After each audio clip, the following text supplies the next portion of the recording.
A private sector leader in Barbados among three charged in connection with a major drug haul. And in sport, injury rules Andre Russell out of the Windies squad for the final ODI against Bangladesh. I'm Nicole Best, and this is the Caribbean in 10 for Friday, July 27th. I'll be back with the details in just a moment. This hurricane tip comes to you compliments the Caribbean Disaster Emergency Management Agency and the Caribbean Media Corporation. Be prepared. Before, during, and after hurricane hits, keep working phone lines free for important calls.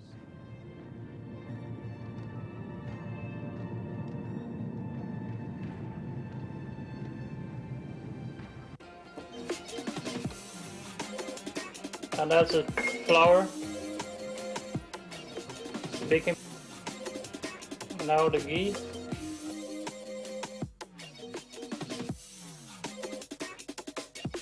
on your hands like that, so make the balls roll nicely and smooth.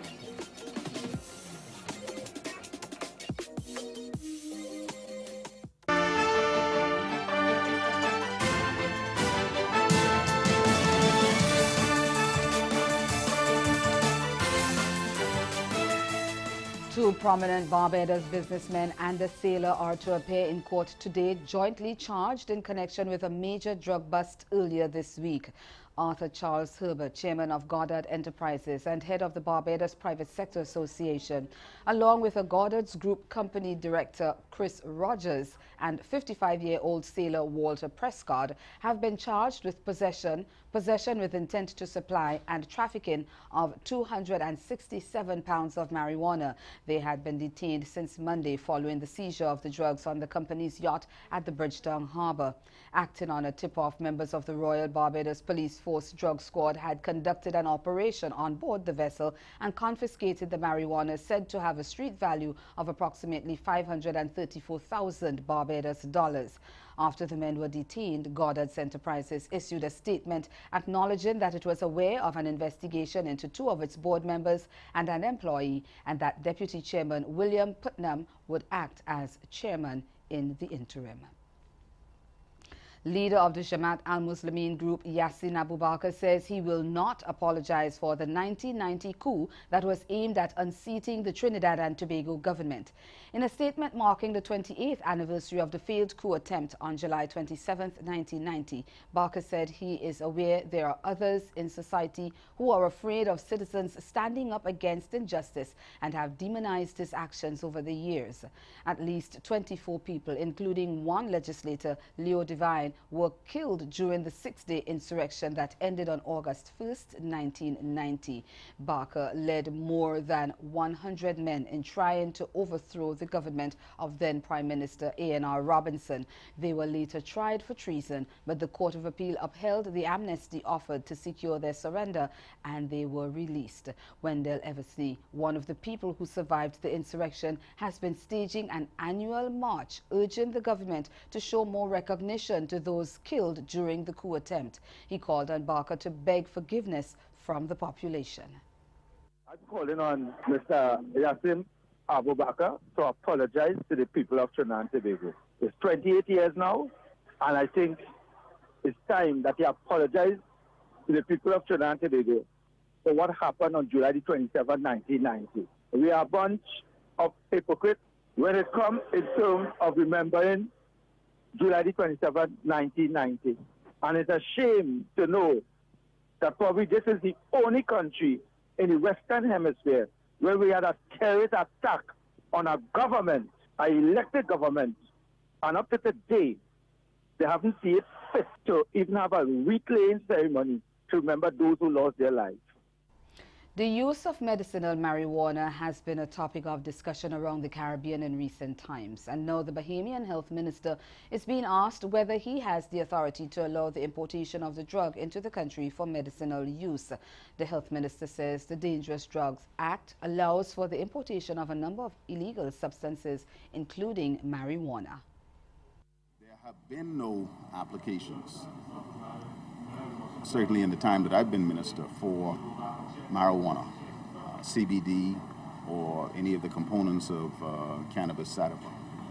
So if somebody were to now place an application, it would be considered on its merits, and there would be no reason for arbitrary denial of that application.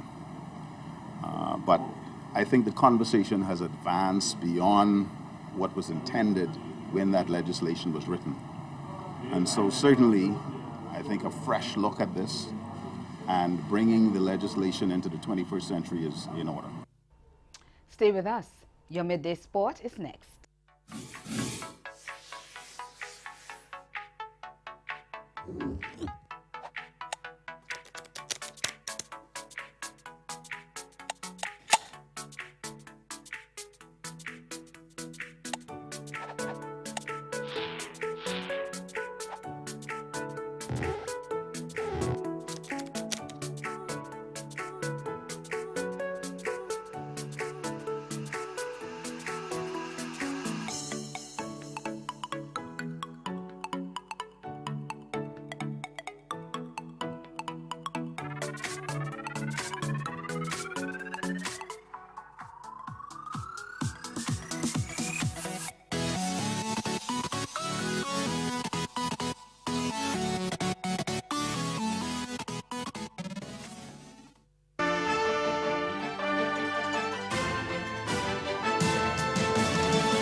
Andre Russell has been ruled out of the last one-day international against Bangladesh at Warner Park in St. Kitts due to a knee injury.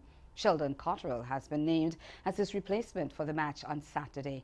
The full squad is Jason Holder, captain, Devendra Bishu, Chris Gale, Shimron Hetmeyer, Shea Hope, Alzari Joseph, Evan Lewis, Jason Mohammed, Ashley Nurse, Rovman Powell, Sheldon Cottrell, Kimo Paul, and Kieran Powell. But Cricket West Indies says Russell has had treatment to his knee and should be fit for selection for the three-match T20 series. That will start in St. Kitts on July 31st, with the last two matches being played at Central Broward Regional Park in Florida on August 4th and 5th. With the ICC Women's World T20 set to bowl off in less than 4 months, street parties were held yesterday in the three host islands, signaling the countdown to the global event. The eagerly anticipated tournament will be held in Antigua and Barbuda, Guyana and St. Lucia from November 9th to 24th, and will see the defending champions West Indies come up against 9 other teams. During yesterday's launch, it was revealed that 3 giant bats, each standing 20 feet tall, would be erected across the host territories to display information and would also serve as markers across the countries. The ICC Women's World T20 is the first ICC event taking place in the Caribbean in 8 years. The ICC World T20 was also held in the region in 2010. All 23 matches of the ICC Women's World T20 2018 will be broadcast live to maintain the momentum and focus on women's cricket, while the decision review system will be used for the first time in any ICC World T20 event. Trinidadian Dwight Yorke believes he is the right man to manage a team in the English Premier League, the EPL, but the former Aston Villa and Manchester United player has bemoaned the fact that while managers in the EPL were continually being recycled, new people were not being given the opportunities to prove they were competent managers. Yorke said, and I quote, "Think I made my intentions clear. I'm now 46 years of age and I feel that it's a good time to get into management. I feel like I've got my mojo back, so to speak, where football is concerned, and I feel that it's been a football merry-go-round when you look at the Premier League." That's Caribbean in 10. Good evening.